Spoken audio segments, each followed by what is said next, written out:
Yo, good morning, traders. It's Reed. Thanks for joining me this morning. We're going to break down the biggest headlines, market moves, and the setups you should be watching today. It's a Fed flavored kind of morning. We got Musk backpedaling, and the bond market already trying to price in the next move. So let's get right into it.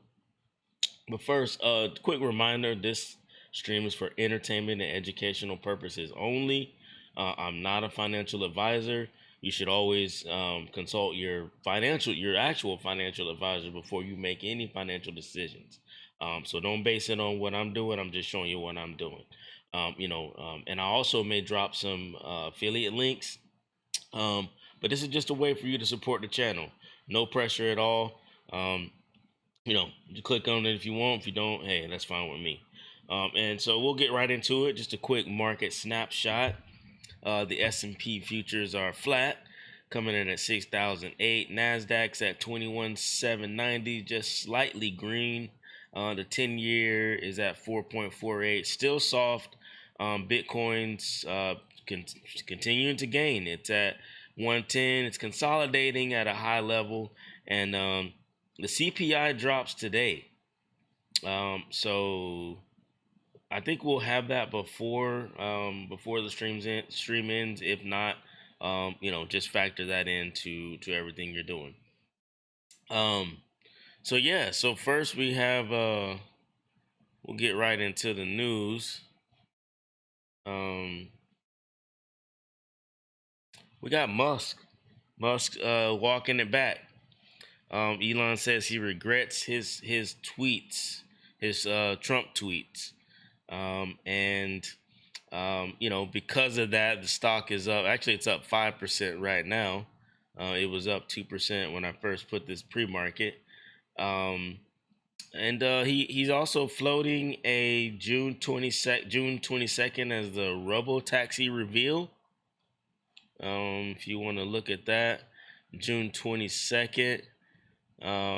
Is the launch date for Tesla's Robo Taxi service. And so volatility's back on Tesla, but he's, like I said, he's trying to walk back some of his talks with Trump. Like I told you before, he didn't want a round four. He suffered about $150 billion loss because of his little tweet battle with Trump.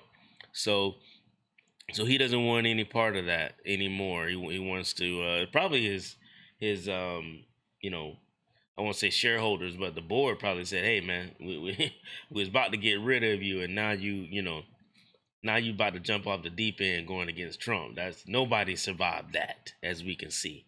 So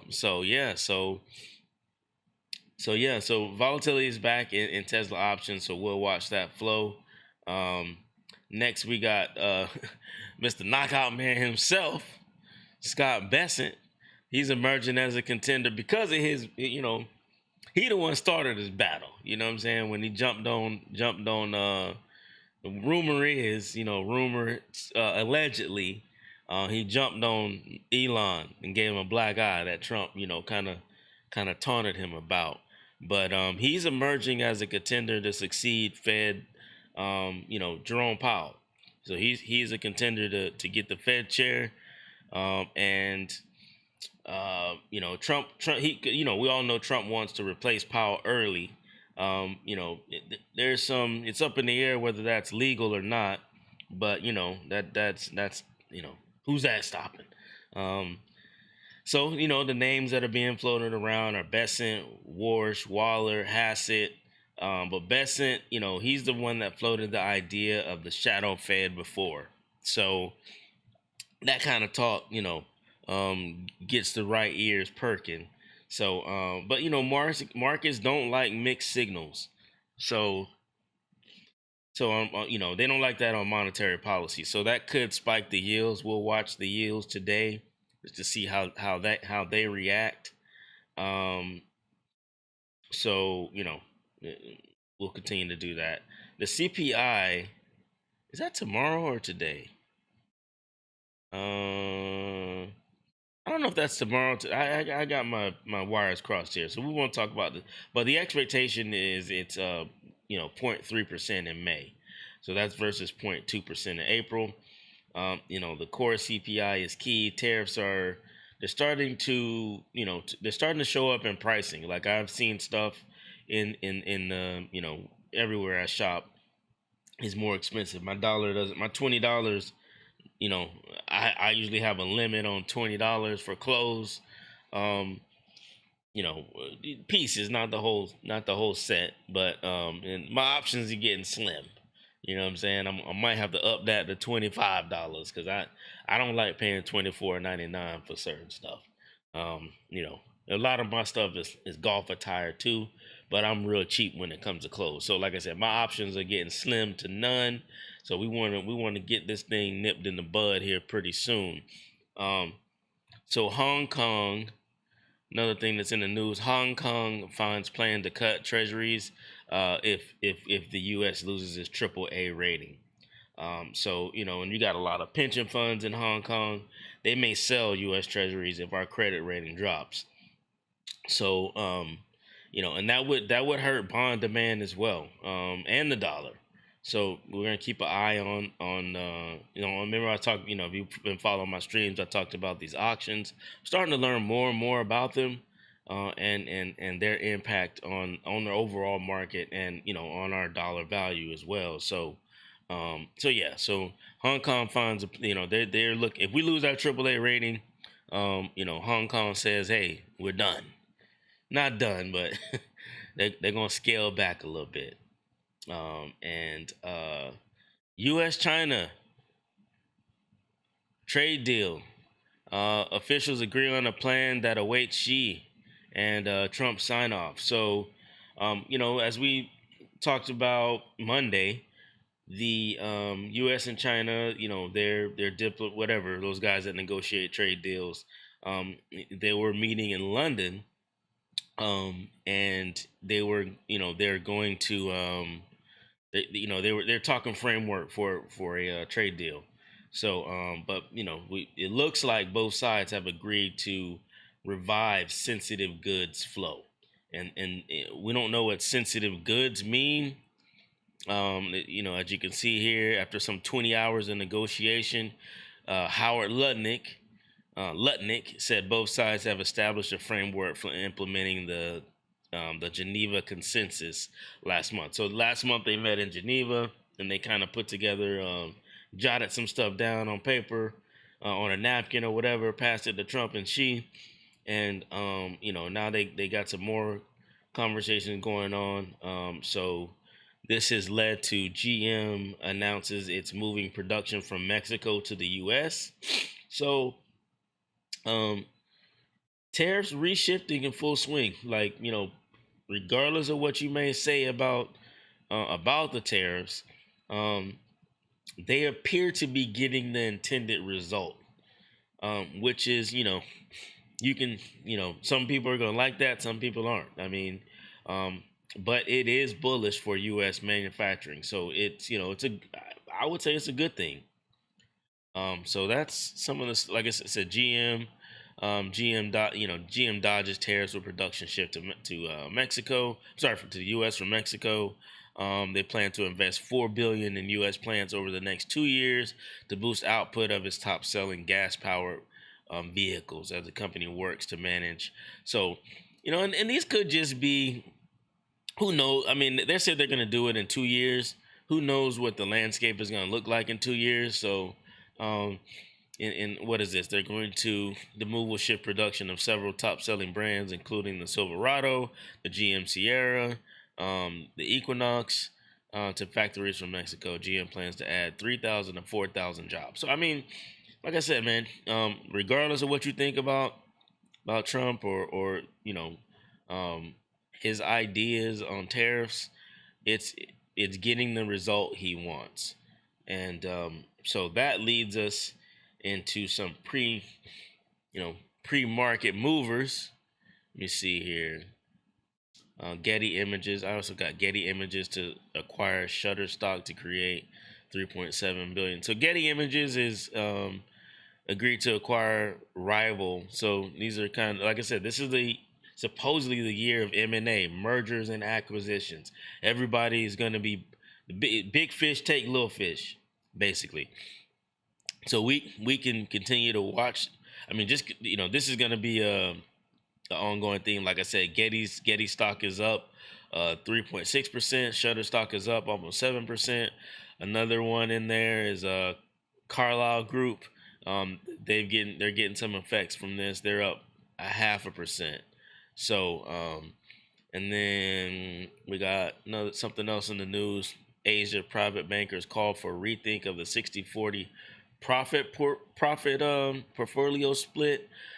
Private marketing instruments, gold and Chinese yuan, are looking increasingly appealing as alternative investments to private bankers. So basically, private bankers are they're rethinking the 60-40 split, and that strategy amid heightened volatility fueled by U.S. policy whiplash. So we say one thing, and then we do another. So they're looking to move into more gold and the Chinese yuan, which is you can do your own research on that. But gold is up 1.3% off of that, and the USD stock or spot exchange is down a little bit off of that. So yeah, that's what we have on that front. In the news front, sure, there's some other interesting things going on. Like I said, the China US thing, maybe possibly having a deal. I think that's big. That's going to be the pivot for this week. What is it, Wednesday? Yeah, Wednesday, hump day. So that's going to be the theme that drives the market the rest of the week, I feel. So we'll get into the charts. Like I talked about Getty Images, their merger with Shutterstock. Actually, Getty Images is showing up 17%. And then we got the quantum computing basket. They're back on the market. We thought quantum computing was dead, but nah, they ain't scared. They're up 8%. Quantum computing is up 8% pre-market. IonQ is up slightly over 4% pre-market. And we got D-Wave. These are all old names. I mean, these are names that people, including myself, bailed from earlier this year when the tariff stuff kind of hit the fan. We got Rigetti. These are all stocks that I had in my portfolio, but I ditched. They're up 4%, 4.5% as well. And then, like I said, you have Dave and Buster's. Play. They're up. Let me see. They're up kind of big. They're up 7.7%, and that's based on sales rebounds. They didn't hit their number on earnings, but they beat expectations on revenue. So I guess that's right now pre-market investors are liking that. Sunrun, they got a downgrade from Jefferies, so that's affecting the stock. They're down 6.3%. And then you have steel stocks relating to U.S. and Mexico tariff deal. We got CLF, Cleveland Cliffs. They're down about 5%. We got NUE, that's Nucor Corporation. They're also down about 3%. CMC, not the Cash Money Crew, but commercial metal company. They are down. They're down 3%, and got Steel Dynamics. They're also down 1.4%. So, steel stocks retreating on Mexico U.S. tariff deal. So, and so maybe that's not going. That's gonna I won't say discourage, but it's going to. A lot of people thought that those industries were going to be reshored.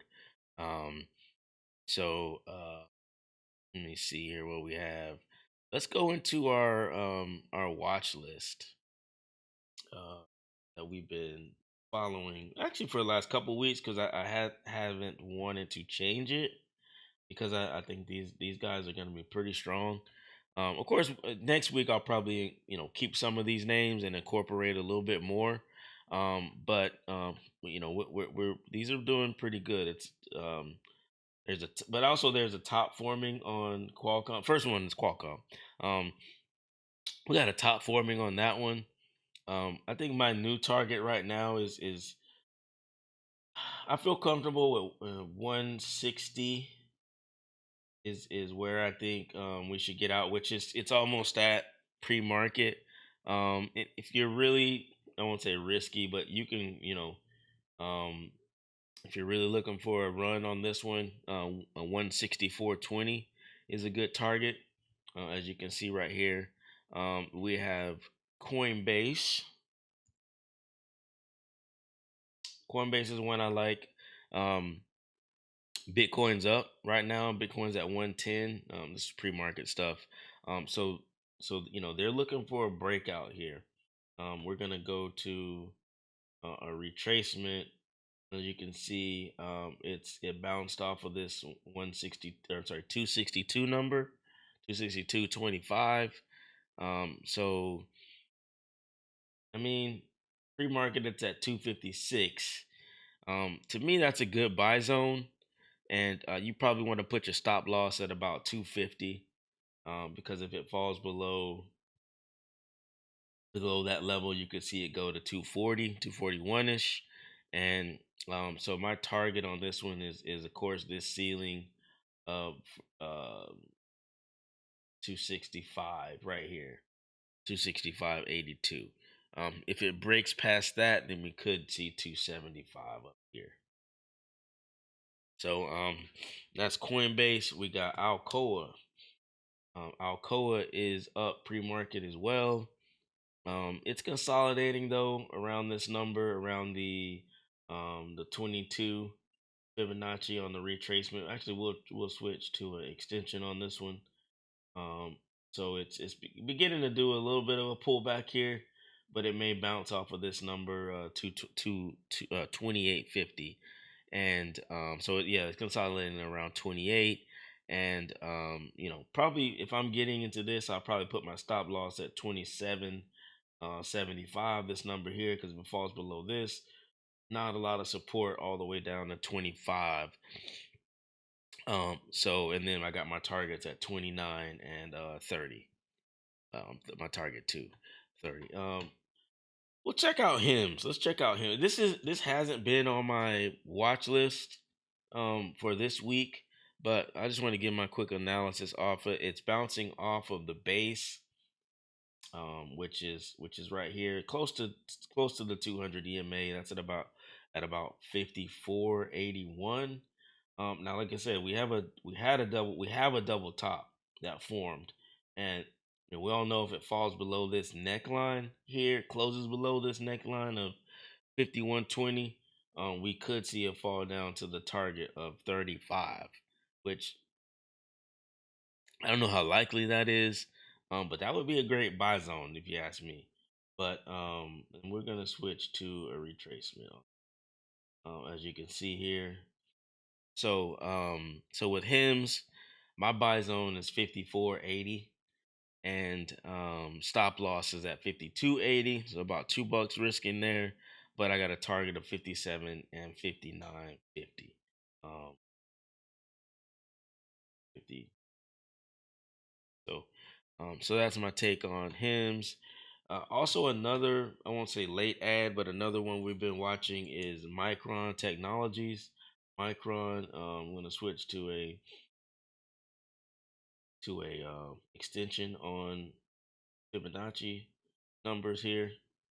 Um, with Micron, still strong.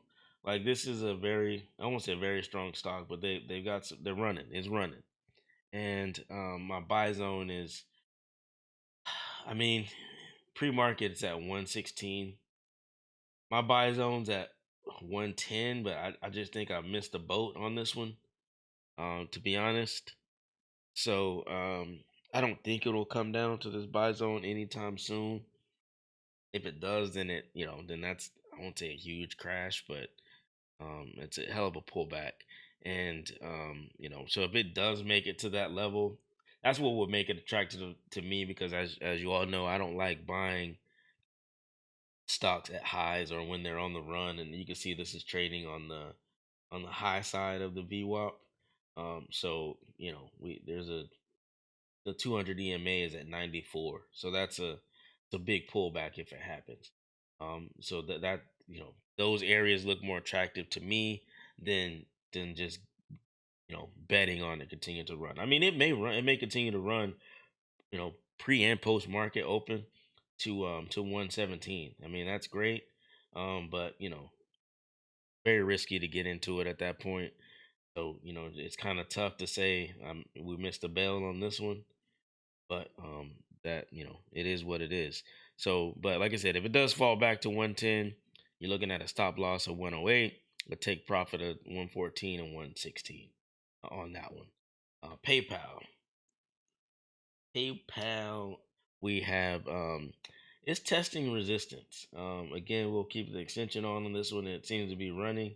It's testing this. It actually broke through this first resistance at 74. So it's at 75 right now, pre-market. If you're able to get into this, I would probably wait to see if it falls back to 73. This is for my day traders, and stop loss at 72, target one at 74.80, and target two at 76.50. Up in up to the 100% extension. All right, and we have got a lot on today. On holding, we're still following that one. It's weak. There's a weak trend on this, as you can see for this bearish divergence. It's starting to pick up on the RSI, so that may be a sign that this one's ready to turn. It's close, like I said, it's close to the 200 EMA that's coming up. So pre-market is at 56.41. My 57.41. I'm sorry, 56.40 would be my buy-in zone. 57, 56.40 would be my buy-in zone. I wouldn't tarry around too much with this one. If it falls below 55.86, then I would, that would be my stop loss. Probably 55.80, just to, just to make sure it doesn't bounce off of this number. And stop loss. I don't know. I wouldn't have to. Let me actually switch to it. I mean, you can have a target of 58.91 or 60.79 on that one. But again, like this is there's a heavy downtrend right here with no momentum going to the upside, except for the RSI bouncing and starting to hit. But there's a lot of strength, as you can see right here on this downtrend, and implied volatility is very low. Got a couple more. Best Buy, as we all know, that's part of it. It's running. It's a double top forming, or that's formed. It didn't, it looks like it's and this just formed, so we could get a move to the downside. Um, a buy zone is 72.50, stop loss at 71.20. My first target is 74. My second target is 75.60. And SE, my last but not least, C Limited. They're making a move to the downside, as we all know. They're rejected at a key Fibonacci here. This level here, they got rejected all the way down back to the 200 EMA. So while I say I would wait for this to cross to cross 161 as a confirmation, that it's gonna retrace before I buy into this. And I know you say, hey, I miss a lot of profit here, but you also could miss a drastic fall down to 138. So so just beware on that one. Those are the ones I have We'll take. Let me just look real quick at. These are the ones that I always check. Palantir. Palantir's got a double top forming, so watch for a pullback on that one. Microsoft. Microsoft is another double top on that one as well. So looking for a pullback. Apple. Apple. Apple didn't unveil much in the Worldwide Developers Conference other than a new iOS or some other stuff. I can't even. It wasn't newsworthy at all. So I don't look for any movement on this one. Tesla, we talked about them. They rebounded. Trump, Elon saying the right things to keep this from plummeting and supposedly allegedly from him getting a margin call. So I don't know. I look for this continue to run. I mean, this would have been a heck of a buy-in at 275. Um, but I do look for this to continue to run. So Meta Meta is they're doing some things. I think they announced that they're investing heavily in AGI.